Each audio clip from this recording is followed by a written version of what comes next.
হরে কৃষ্ণ কৃষ্ণ কৃষ্ণ হরে হরে, হরে রাম রাম রাম হরে হরে। তো আজ আমি অত্যন্ত গুরুত্বপূর্ণ একটি বিষয় আলোচনা করব, সেটি হচ্ছে কাল। তো এই কাল কি? শাস্ত্রে রয়েছে এই কাল হচ্ছে ভগবানের একটি রূপ, এবং কাল কথাটার অর্থ হচ্ছে বাংলা ভাষায় তাকে বলা হয় সময়। তো এই যে কাল, যখন জড়জগৎ সৃষ্টি হয় তার সঙ্গে সঙ্গে এই কালও ভগবান সৃষ্টি করেন। আমরা জানি জড়জগৎ 24টি তত্ত্বে সৃষ্টি করেন। পঞ্চভূত, পঞ্চ সূক্ষ্ম উপাদান, এবং পঞ্চ কর্মেন্দ্রিয়, পঞ্চ জ্ঞানেন্দ্রিয়, এবং 4টি হচ্ছে অন্তরিন্দ্রিয়, মন, বুদ্ধি, অহংকার এবং চেতনা, কুলুষিত চেতনা। এবং তারপরেই এই কাল হচ্ছে পঞ্চবিংশতি তত্ত্ব বলা হয় কালকে। তো এই কাল হচ্ছে ভগবানেরই একটি রূপ। আমরা জানি ব্রহ্মা, বিষ্ণু, মহেশ্বর যে ভগবানের 3টি শক্তাবেশ অবতার। তো ব্রহ্মা হচ্ছে সৃষ্টি করেন, বিষ্ণু পালন করেন, এবং শিব হচ্ছে সংহারকর্তা, ধ্বংস করেন। শিব হচ্ছে তমগুণের অবতার। আর এই যে শিব যে ধ্বংস করেন, তার যে রূপ সেটি হচ্ছে কাল রূপ বা মহাকাল। শিবের একটি রূপ হচ্ছে মহাকাল। এর মাধ্যমে শিব ধ্বংস করেন। তো এই কালের প্রভাবে সব কিছু হচ্ছে। হয়তো কারো এখন ভালো সময় যাচ্ছে, কারো হয়তো খারাপ সময় যাচ্ছে। তো সবই হচ্ছে কালের প্রভাব। তো কালের প্রভাব থেকে কেউ রেহাই পেতে পারে না। আমরা এই জগতে আমরা হয়তো ভাবছি এই দেশ আমার, এই বাড়ি আমার, এই শরীর আমার। আমরা কোনোদিনও এটাকে ছাড়ব না, আমারই থাকবে। কিন্তু কালের প্রভাবে একসময় আমাদেরকে এই সব কিছু থেকে বিচ্ছিন্ন করে আমাদেরকে নিয়ে যাবে। সেটা কি? সেটা হচ্ছে কাল। কালের ভয়ঙ্কর রূপ হচ্ছে মৃত্যু। আমরা যাকে সব থেকে বেশি ভালোবাসি, আমার এই শরীর, সৌন্দর্য, ঐশ্বর্য, পদ, সব কিছু থেকে আমাকে মৃত্যুরূপে এসে সব কিছু শেষ করে দিবে আমার জীবনে। এটি হচ্ছে কালের প্রভাব। ভগবান বলছেন গীতাতে, মৃত্যু সর্বহরশ্চাহম। আমি হচ্ছে আয়ু হরণকারীদের মধ্যে মৃত্যু। তার ভগবানই হচ্ছে এই যে কালের একটি রূপ। তো সেই জন্য আমাদেরকে এই যে কাল মানে সময়, এই সময় অত্যন্ত সৎভাবে ব্যবহার করা উচিত। এই সময়টাকে ভগবানের সেবায় আমাদের নিয়োজিত করা উচিত। চাণক্য পণ্ডিত তিনিও বলেছেন যে এই যে সময় চলে যাচ্ছে, কোটি কোটি স্বর্ণমুদ্রার বিনিময়েও আমরা এক মুহূর্ত সময় ফিরে পাবো না। তাহলে সময় এত গুরুত্বপূর্ণ। তো সময় মানেই কাল, কালটা খুব গুরুত্বপূর্ণ। তো এই কালটাকে আমাদের বুঝতে হবে, জানতে হবে। যদি না বুঝতে পারি, না জানতে পারি, তাহলে কালের প্রভাবে সব কিছুই শেষ হয়ে যাবে। তো আমরা যে কালের প্রভাবে শেষ হতে চাই না, বা সকলেই মৃত্যু ভয়ে ভীত থাকে, মৃত্যু চায় না, কিন্তু তবু তো তাদের মৃত্যু হচ্ছে। কিন্তু ভক্তরা, যারা ভক্তসঙ্গ করেন, যারা শাস্ত্র পড়েন, তারা জানে তাদের মৃত্যু নাই। তাদের কালের প্রভাবে প্রভাবিত হতে হয় না। বলছে যারা সবসময় ভগবানের নাম গুণকীর্তনে মগ্ন থাকে, কালের প্রভাবে তাদের প্রভাবিত করতে পারে না। তো সেই জন্য এই যে জড়জগতে কালের প্রভাব রয়েছে, কিন্তু চিন্ময় জগতে সেখানে কোনো কালের প্রভাব নেই। আর সেখানে কালের প্রভাব নেই বলেই সেখানে সবসময় সকলে নবযৌবন সম্পন্ন। সেখানে কেউ বৃদ্ধ হয় না।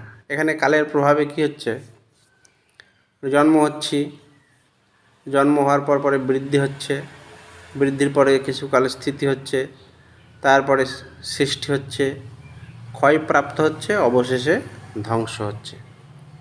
তো এগুলো হচ্ছে কালের প্রভাব। কালের প্রভাবে এইভাবে পরিবর্তন হচ্ছে আমাদের। কিন্তু চিন্ময় জগতে সেখানে কোনো কালের প্রভাব নেই। তাই সেখানে এই যে জন্ম, মৃত্যু, জরা, ব্যাধি এইসব নেই। সেখানে কেউ বৃদ্ধ হয় না।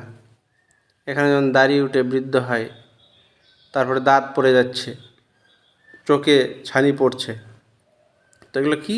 সবই কালের প্রভাব। মানে আর কিছুদিন পরে আমাদের মৃত্যু হবে, এটা আমাদেরকে আগে সংকেত দিচ্ছেন।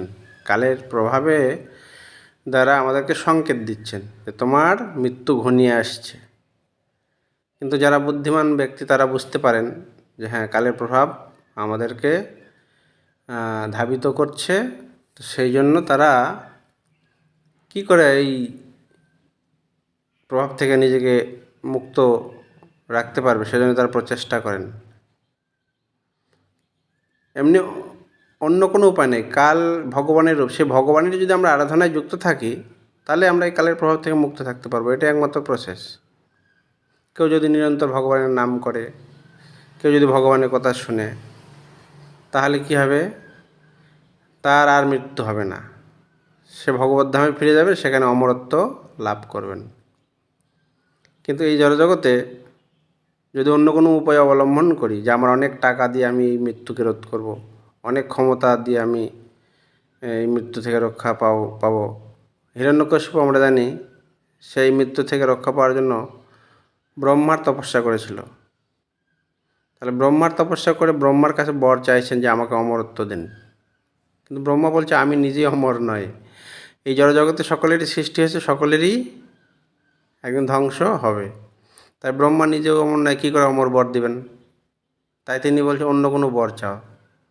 হিরণ্যকশিপু কায়দা করে বলছে আমি দিনে মরবো না, রাতে মরবো না, ঘরে মরবো না, বাইরে মরবো না, নিচে মরবো না, আকাশে মরবো না, অস্ত্রের দ্বারা মরবো না, কোনো মানুষের দ্বারা মরবো না, দেবতার দ্বারা মরবো না, অসুরের দ্বারা মরবো না। এইভাবে কায়দা করে সে সমস্ত বর নিয়ে নিয়েছে, মনে করছে আমি অমর হয়ে গেছি। কিন্তু সেও অমর হতে পারবে না। এই জড়জগতে সকলেরই একদিন মৃত্যু হবে। তাই আমরা যদি অমরত্ব লাভ করতে চাই তাহলে একমাত্র গোবিন্দের শরণাগত হতে হবে, মুকুন্দের শরণাগত হতে হবে, তার ভক্তি করতে হবে। তাহলে আমরা অমরত্ব লাভ করতে পারব। আর আমরা তো অ্যাকচুয়ালি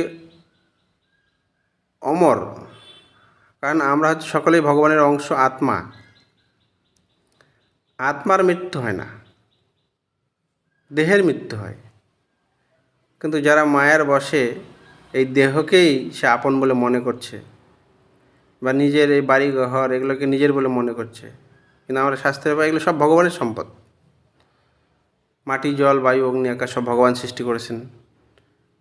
এই শরীর ভগবানের দান, তাহলে সবই হচ্ছে ভগবানের সম্পদ। কিন্তু আমি কি করছি? এই শরীরটাকে আমি মনে করছি, তাহলে আমার তো এখানে ভয় হবে। ভয় হচ্ছে দ্বিতীয় অভিনিবেশ। আমি আত্মা প্রথম, কিন্তু আত্মা আছে বলে এই দেহটা সুন্দর হচ্ছে, সব কিছু হচ্ছে। কিন্তু আমি আত্মাতে ভরসা না করে আমি এই দেহের উপর ভরসা করছি। দেহ হচ্ছে আমি, দ্বিতীয় অভিনিবেশ। এটাই হচ্ছে ভয়ের কারণ। কিন্তু আমরা যদি মনে করি যে না, আমি হচ্ছে আত্মা, আত্মা হচ্ছে, আত্মার মৃত্যু নাই, তাহলে আমার মৃত্যু নেই। এই যে চিন্ময় জ্ঞান, এই যে সুন্দর জ্ঞান যদি আমাদের ভিতরে থাকে, তাহলে আমরা এই মৃত্যু ভয় থেকে নিজেকে রক্ষা করতে পারি। নচেৎ কোনোভাবেই আমরা এই মৃত্যু হাত থেকে নিজেকে রক্ষা করতে পারবো না। আত্মজ্ঞান দরকার। তো সেই জন্য আত্মা মানে হচ্ছে পরমাত্মার যেহেতু অংশ, আত্মার কাজ হচ্ছে পরমাত্মা বা ভগবানের সেবায় যুক্ত থাকা। তাহলে আমরা এই জড় দেহ যেহেতু লাভ করেছি, আমরা এই দেহান্তে আমরা ভগবানের নাম, ভগবানের সেবা, ভগবানের ভক্তি করার মাধ্যমে ভগবদ্ধামে ফিরে যাব। আর ভগবদ্ধামে ফিরে গেলে সেখানে আর জন্ম, মৃত্যু, জরা, ব্যাধি বা কালের প্রভাব সেখানে নেই। এই জগতে যেমন কালের প্রভাবে কি হচ্ছে? কালের প্রভাবে ঋতুগুলির বিপর্যয় ঘটছে। কালের প্রভাবে মানুষ ত্রিতাপ ক্লেশ ভোগ করছে। কিন্তু ভগবানের ধামে সেখানে কালের প্রভাব নেই, সেখানে ত্রিতাপ ক্লেশ নাই, সেখানে যে কাম ক্রোধ লোভ এসব নেই, সেখানে কপটতা কলহ এইসব নেই, কিন্তু এগুলো কালের প্রভাবে এই জড়জগতে রয়েছে। তো সেই জন্য এই কালকে নিয়ে আমাদের অত চিন্তা নেই, যে আমরা জানি কাল হচ্ছে ভগবানেরই একটি রূপ। তাই ভগবানেরই শরণাপন্ন হলে, ভগবানেরই ভক্তি করলে আমরা এই আত্মা বা নিজেকে এই জড়জগতের প্রভাব থেকে মুক্ত করতে পারবো। কারণ যা কিছু সৃষ্টি হবে তার কিছু ধ্বংস হবে কালের প্রভাবে। তাই আমি আত্মা, এটা কোনো সৃষ্টি হয়নি, এটা নিত্যকাল আমরা ভগবানের অংশ, আগেও ছিল, এখনও আছে, ভবিষ্যতেও থাকবে। তো সেই জন্য আত্মাকে বা নিজেকে, আত্মা হচ্ছে আমি, আমাকে মুক্ত করতে হলে একমাত্র ভগবানের ভক্তি বা মুকুন্দের শরণাগত ছাড়া দৈবী হেসে গুণময়ী মম মায়া দূরত্ব মামে বাজে প্রপদ্যন্তে মায়াবেদাম তরন্তিতে। কেউ যখন নিজের প্রচেষ্টায় এই দৈবী মায়াকে কেউ অতিক্রম করতে পারে না, কিন্তু ভগবানের যদি আমরা শরণাগত হই তাহলে ভগবানই আমাদেরকে একমাত্র মুক্তিদান করতে পারেন। তাই এই কাল মানে সময়, আমরা সময় দেখি, এই যে সেকেন্ড, ঘন্টা, তারপরে দিন রাত্রি, এভাবে তারপর হচ্ছে পক্ষ, কৃষ্ণ পক্ষ, শুক্লপক্ষ 15 দিনে, তারপর 1 মাস, 2 মাসে 1 ঋতু, 6 মাসে 1 অয়ন, 12 মাসে 1 বৎসর, এইভাবে 12 মাসে আবার ব্রহ্মা দেবতাদের হয় 1 দিন, 12 মাসে 1 দিন 1 রাত্রি, 6 মাসে 1 দিন তাদের, আরও 6 মাসে 1 রাত্রি, মানে 1 দিন 1 রাত্রি। তো এইভাবে দেবতাদেরও আয়ু এইরকম 100 বছর। এবং দেবতাদের থেকেও আবার ব্রহ্মার আয়ু, যারা যত ঊর্ধ্বলোকে থাকবে তাদের আয়ু তত বেশি। এই যে সত্য ত্রেতা দ্বাপর কলি যখন 100 বার হয়, তখন ব্রহ্মার 1 দিন হয়, 12 ঘন্টা হয়। আবার 100 বছর যখন হয়, ব্রহ্মার আবার 12 ঘন্টা, 24 ঘন্টা। এইভাবে 100 বছর হচ্ছে ব্রহ্মার আয়ু। তাহলে এইভাবে ব্রহ্মার আয়ু 100 বছর, আর ভগবানের কারণোদকশায়ী বিষ্ণু, তার বলছে একটা যখন শ্বাস নিচ্ছে, মানে একটা করে ব্রহ্মাণ্ড ধ্বংস হচ্ছে, ব্রহ্মার মৃত্যু হচ্ছে, আবার যখন শ্বাস ছাড়ছে আবার ব্রহ্মা সৃষ্টি হচ্ছে, ব্রহ্মাণ্ডের সৃষ্টি হচ্ছে। তাহলে দেখতে পাই ভগবানের আয়ু হিসাবে যদি গণনা করি, ভগবানের একটা নিঃশ্বাস, আর ব্রহ্মার এখানে 100 বছর। 100 বছর মানে হচ্ছে সত্য ত্রেতা দ্বাপর কলি 1000, চতুর্যুগ 1000, আবার চতুর্যুগ হলে 1 রাত্রি 1 দিন হয়। এইরকমভাবে 100 বছর, মানে কত বড়। তাহলে সব কিছুই হচ্ছে ভগবানের অধীন। তো সেই জন্য যারা বুদ্ধিমান তারা ভগবানের শরণাপন্ন হবেন, এবং ভগবানের শরণাপন্ন হওয়ার মাধ্যমেই আমরা এই যে ভয়ঙ্কর যে পরিস্থিতি, মৃত্যু ভয়, কালের প্রভাব থেকে আমরা মুক্তি পেতে পারবো। তাছাড়া আর কোনো উপায় নেই। হরে কৃষ্ণ কৃষ্ণ কৃষ্ণ হরে হরে, হরে রাম রাম রাম হরে হরে।